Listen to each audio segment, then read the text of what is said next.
Hello everybody, I'm Cantonese Cat. Hey everybody, Cantonese Cat here. Gonna go for the market here real quick. One thing I like to look at, actually I like to start looking at the S&P 500 futures as well as the NASDAQ futures. It just gives me more candlesticks in terms of what's happening overnight and things like that. If I look at the lower time frame, which I'm starting to trying to get a grasp of the lower time frame, and what I'm really seeing here on the 2-hour chart, it does look like S&P 500 wants to break above the 2-hour Ichimoku cloud. Initially got rejected over here, broke down underneath, trying to break back above, and looks like we ended up closing above the 2-hour Ichimoku cloud here. Now, we do have potentially a little bit of a bearish divergence, but it's not that great, you know. I do think that this is a positive development, although you are having a little bit of a risk for it to kind of go down further because you do have a little bit of bearish divergence here on the trend oscillator and the price. But the whole thing is you're starting to find some pretty decent support. You're above the cloud. You're also breaking above the Tenkan, right? So this is S&P 500, and the trend oscillator is also still pointing up. And if you look at the NASDAQ, it's basically the same thing. Got rejected at the cloud, came back down, broke underneath, broke through, back tested. Right now you're above the Tenkan and the Ichimoku cloud here on the 2-hour, right? Again, same thing, positive uptrending right there in terms of the momentum, in terms of the wave trend oscillator. What is Bitcoin? Sorry, what does Bitcoin do? Now, before I even go into Bitcoin, I want to talk a little bit about IWM. With the IWM currently is a little bit stuck in a range. The indicator for the wealth trend oscillator looks like it's still pointing up, but maybe a little bit tired potentially, but it's just kind of going side, stuck in range here. That's the lower time frame. Now you look at the daily. On the daily, actually looks great. Came back down, bounced from the cloud, and just like a lot of the other things I was showing you, it's forming a little bit of like a ascending triangle.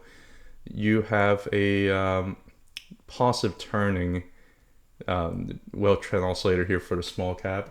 You look at the weekly. The weekly doesn't look as good because right now you're still underneath the Tenkan and Kijun, and you are closing the week underneath both of those, which is unfortunate. The 2-week kind of gives you a little bit of a different picture though. It looks like we just basically broke through the cloud and just doing a back test of the cloud, and we bounced pretty hard. And and if anything, the 2-week actually is telling you, like, higher time frame wise, looking pretty decent. Same thing on the monthly. Monthly, actually, you just had a katana breakout, and it basically came back and back tested the Tenkan and got close to the Kijun down here too. Almost touched the tip of this cloud here almost exactly.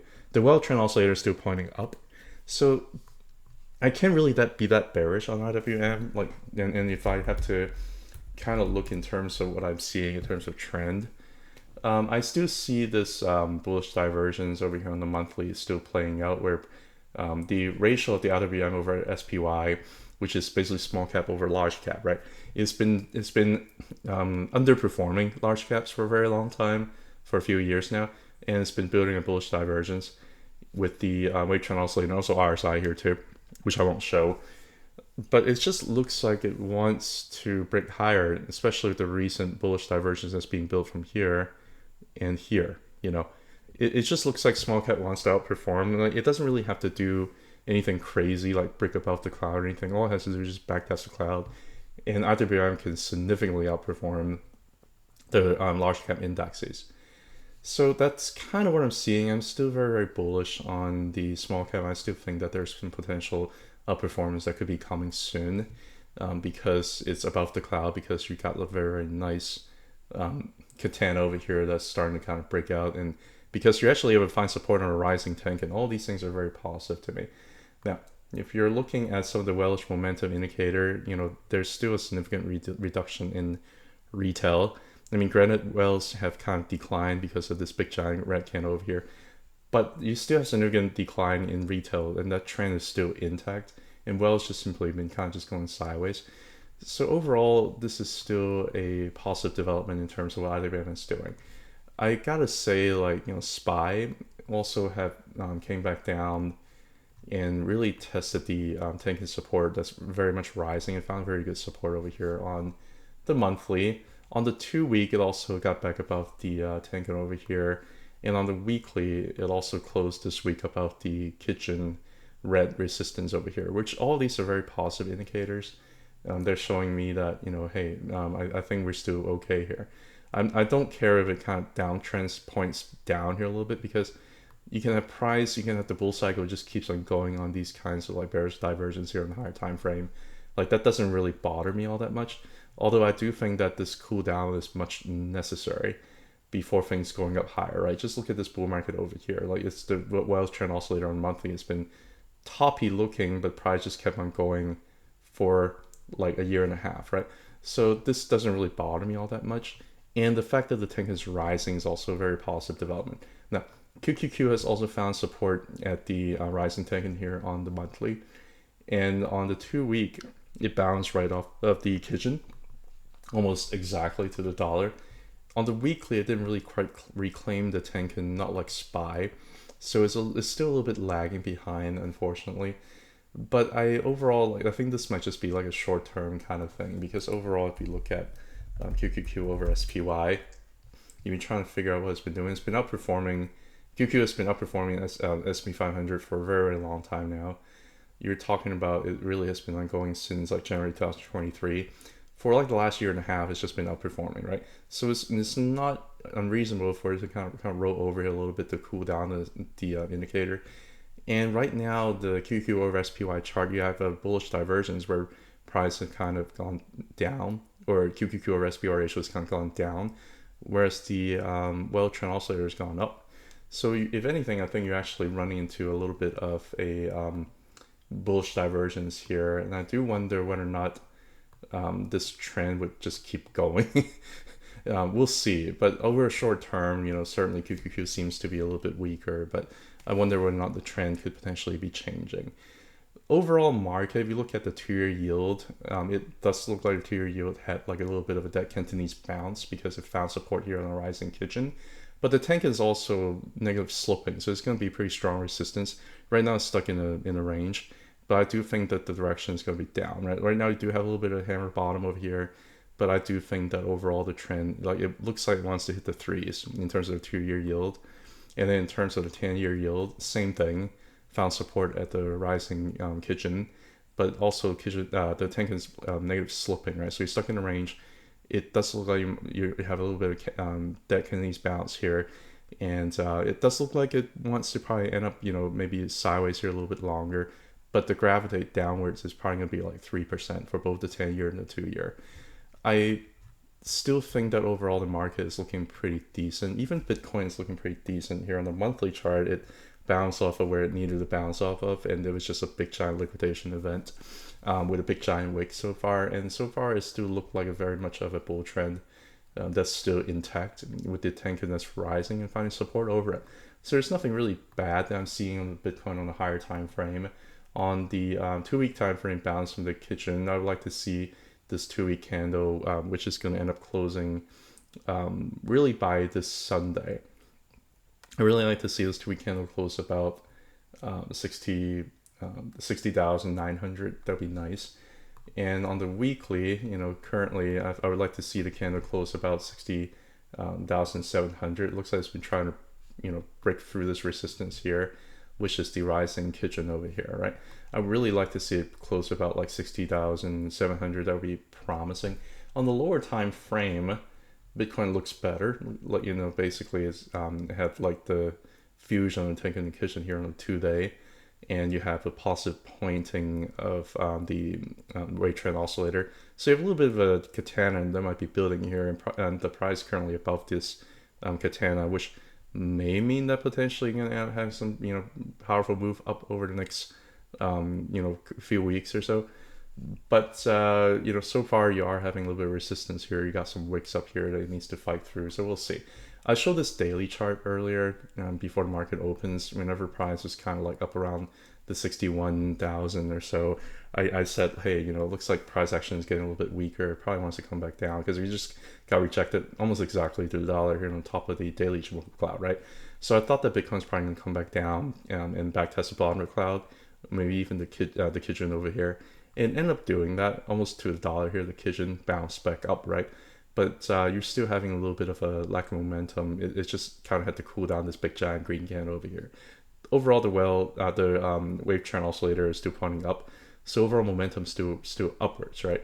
But it's just simply has to kind of consolidate sideways here. I can see it maybe starting the weekend kind of going sideways, and maybe even touch the bottom of the cloud around like 60,500, maybe even a little bit lower, 6,300, or even like get back down here overnight if they decide to flush down again to like 59,700 or something like that. I can totally see that. But then I can see it potentially just kind of stuck in range here for the weekend. And we'll see. I mean, the trend looks like it wants to potentially break above. So we'll see what happens on the even lower time frame, on the not the 4 day, on the 4 hour time frame. You can see that it's broken through the Ichimoku cloud.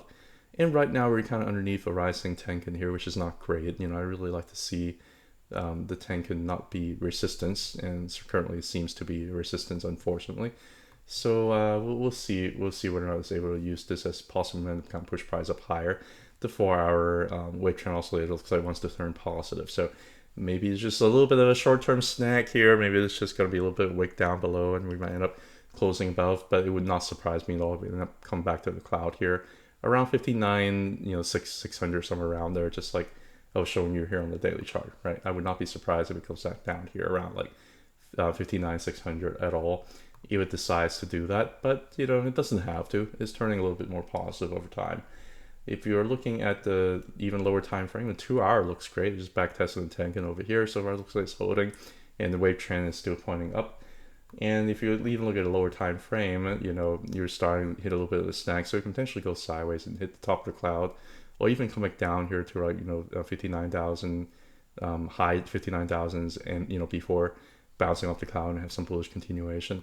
That's kind of what Bitcoin is looking to me like. In multiple time frames, I'm actually not that bearish on it anymore, and the reaction from the bounce has been excellent. It's just been forming nothing but higher highs and higher lows. I just don't know how low this higher low is going to be. My hypothesis is maybe that was the higher low around like 59,600. Maybe that was it. But it can certainly go a little bit lower. There's no guarantee, right? But the daily is looking quite good so far. So I'm going to lean towards, being bullish here. And the overall thing too, with price kind of gone down and the oscillator actually pointing up, you have a bullish divergence. This is generally how things bottom.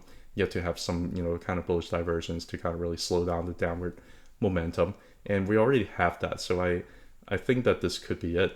And I think that this might end up being the liquidity grab that we need before price go up higher.